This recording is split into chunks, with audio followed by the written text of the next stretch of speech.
Well, hello and welcome back to the channel. It's fantastic to see you all here again. And once again, I'm out here under the awesome night sky. And I've got a new piece of old farm machinery here on the farm, which I've found, and I want to photograph that tonight. So that's a new one for me. Also, I want to do a couple of time lapses, and I want to take you guys through how I go about doing that, my mindset, my motivation, and what I'm thinking as I do that. So without any further ado, let's get into it. Okay, now one of the things that I've been planning to do a lot more of this year is pretty much challenge myself to push into some areas that have been a little bit more complex, a little bit more difficult perhaps. Now, what I'm doing here is a time lapse attached to my star tracker. Now, I've done a few of these before and they're reasonably straightforward, but at the same time, there's a fair bit of planning that needs to go into it. So what I've decided to do here is come up onto this area here. There's an old dam just behind me, and in fact there's a windmill. You might be able to see, I'll just get out of the way. See up there behind me, there's a windmill. And the dam is now empty, but that's beside the point. What I'm going to do is I've just set the tracker up. I've polar aligned it up towards the South Celestial Pole, and I've put my Nikon D750 with a 50mm f1.8 lens on the mount. And my intention is to track the Milky Way core as it rises up on that southeastern horizon. And as it goes up past this windmill, I'm hoping to get the windmill in the foreground as the core rises up next to it, and the tracker will just follow the core as it goes up. So this is a tracked time lapse, and I'll just show you how I set that up now. Okay, now the first thing I need to do is actually focus onto the stars. It's focus on infinity. Now, my method to do that is using the live view screen. So you can see I've got the screen enabled, and I'm just going to use the digital zoom on the back of the camera, zoom in a little bit on some stars, and then I just turn the focus ring on the front until I get a really sharp star. And you can see there those stars are coming in and out of focus as I turn the focus ring. One of the things that I've discovered over the years doing this plenty of times is to actually look for the fainter stars. When the faint stars come into focus, to me, that is a clear indication that you've got good focus on all of the stars. So there we go, I'm pretty happy with that. So the next thing I've done is actually composed the shot, and the way this is going to work is the Milky Way core hasn't yet risen. It's actually below the horizon. So before I start shooting anything, I've got to point to where the Milky Way core is going to come up into the sky. So what I've done, previously I've worked out with photo pills where the Milky Way core is going to come up exactly on that horizon over there. Okay, so there's our photo pills, and you can see the Milky Way core is just below the horizon line here. That's the horizon. You can see where it's located currently. It's 10:41 p.m. So when I move forward in time, the core is going to hit that horizon just after midnight, probably about 12:30. So if I begin my time lapse just before then, I reckon I'll be in good timing, and it's going to go past that windmill in the background, and we'll just see how that goes. And I marked an arrow on the ground during the daylight when I was here a little bit before sunset, and so I know exactly where that point is. But even now I could just hold up PhotoPills app in the augmented reality view to work out exactly where PhotoPills is in relation to that horizon. So all I've done is I've set the camera to that point, and I'm just going to wait for the time for the Milky Way core to rise. Alright, so the camera settings are going to be, I've got to set the camera to bulb mode. That means the intervalometer will take over. I'm going to set my aperture to f2.2 and my ISO to 2500, and that should give me an excellent result. Alright, so the next step is setting up our intervalometer to get the time-lapse sequence happening. So let's do that. I have a 2-second delay at the beginning.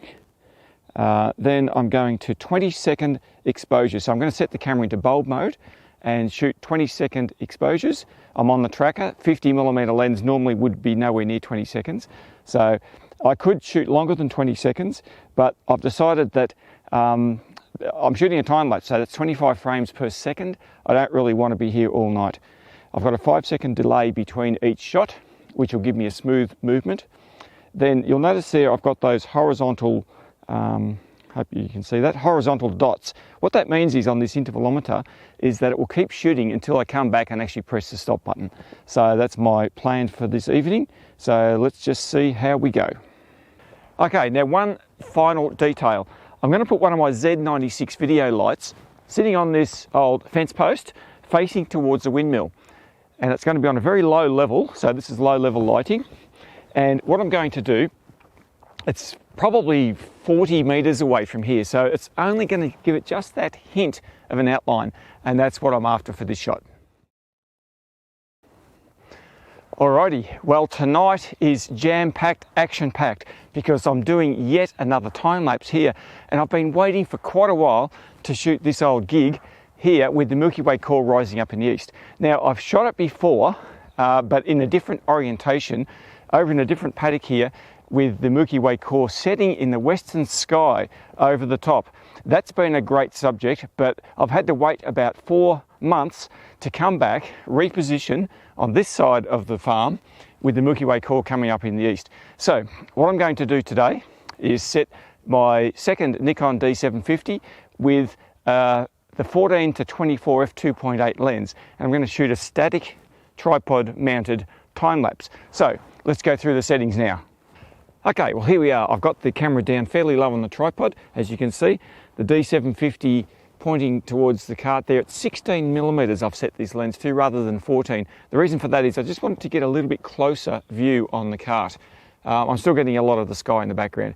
My intervalometer settings are exactly the same as what I had for the last one. I'm setting 20-second shutter speed, ISO 2500, and this lens is wide open at f2.8. And so I'm going to set this one going the same as I did with the other one, and just come out and stop it when I feel like I've got enough shots, which will be many hundreds, I reckon. So the other thing I'm going to do is, and I'll show you that now, is I'm just going to set up another one of my Z6 video lights, just on a very low level, just to give a little bit of an outline onto the cart. So I'll show you that now. All right, so as you can see, I've got my Z6 up here on the light stand, quite high, because I wanted to get over the top of the ground. It slopes down a fair bit here. And it's set on the very lowest setting that I can have it on. So it's just turned on, but that's going to be enough light just to give it a hint of an outline, and that's what I'm after. Now, I'm not sure if you can see this properly or not, but I've got this old hunk of metal, which I found just over there in the junk pile, holding down my light stand. Because it's up so high, I don't want it toppling over when the wind gets up, and it's a little bit windy tonight. So, you know, rocks, piece of wood, piece of metal, whatever you can find, weigh these things down. Okay, well, as you can see, I'm having a pretty busy night tonight. So I'm going to set all these intervalometers off. Now it's about time to start. And then I'm going to head off to my next shoot. That's an exciting one. So let's get into it.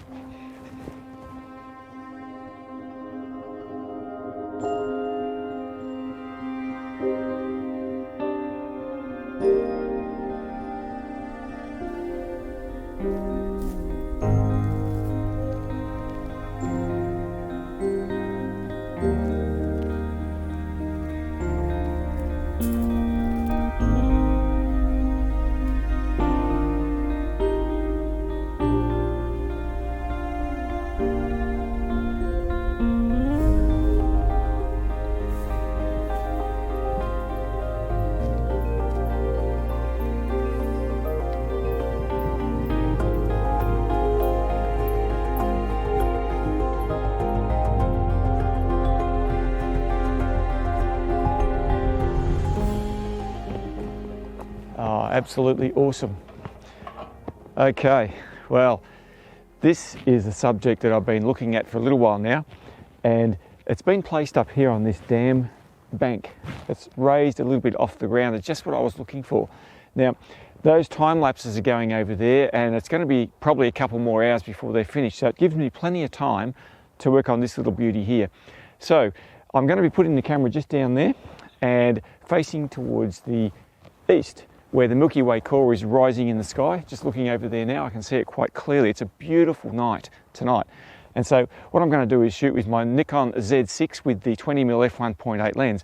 And I think I'm going to stack some multiple exposures for the sky, and then I'll do my fine art light painting on this old plough, and we'll see how we go. Let's get into it. Okay, so here you can see the setup I've got the camera down pretty low to the ground on the tripod. I've just done a couple of test exposures because I'm just working on what I think I should shoot here.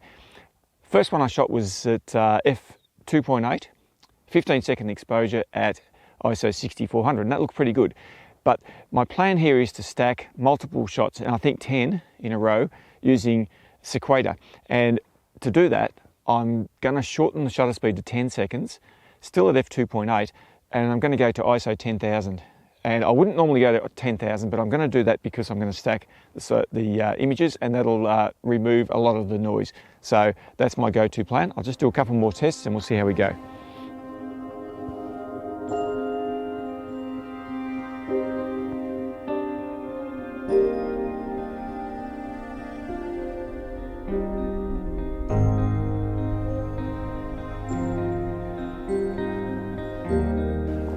Okay, so what I've just captured is 10 frames of the night sky at ISO 10,000, f2.8 and 10-second shutter speed. Then I put the lens cap on the front of the lens, captured 10 more frames of exactly the same settings, but they're just black. Now the reason I've done that is because when I put all of those 20 images into sequator, I will have the ability, or the software will have the ability to remove the noise from all of those images and come out with a clean background image, which is what I'm after. Now, my next job is to do the light painting on the foreground. Now, what I'm going to do is stop down the aperture to f5. Shutter speed will still be 10 seconds. My ISO is also going to be dropped down to 500. And a critical element is that I'm going to refocus onto the machine here. And I'm shooting, remember, at 20mm focal length. So I need to refocus to get that nice and sharp. So let's do that now.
So wrapped with how that image has turned out, and what a fantastic subject matter that we've found here. Love this old farm machinery, it's just great. Now, it's been a beautiful night here under the stars. There hasn't been a breath of wind, which is quite amazing considering that today, during the daylight, it was blowing an absolute gale. So I'm really pleased about that. Okay, so I'm going to wrap up here now, head back over and see how the time lapses are going. So let's do that.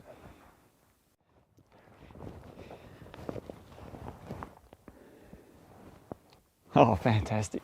487 frames, and they look absolutely amazing. Really happy with these. Gee, it was right down to 1 bar on the battery too, and the intervalometer was flashing, so the battery was flat on that too. Just made it. All right, I'll go and see how the other one's going. Okay, we'll see how this one went. Oh wow, 554 images. Oh, that's awesome. So it started off horizontally down on the horizon down there, and now it's still tracking, and it's up in this tree up here. It's gone past the windmill. So I've got no idea what it's going to go like and what it's going to look like, but hey, it's creative, and that's what I was trying to achieve in the first place. Really good, fantastic.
And so another awesome night out here under the stars comes to an end.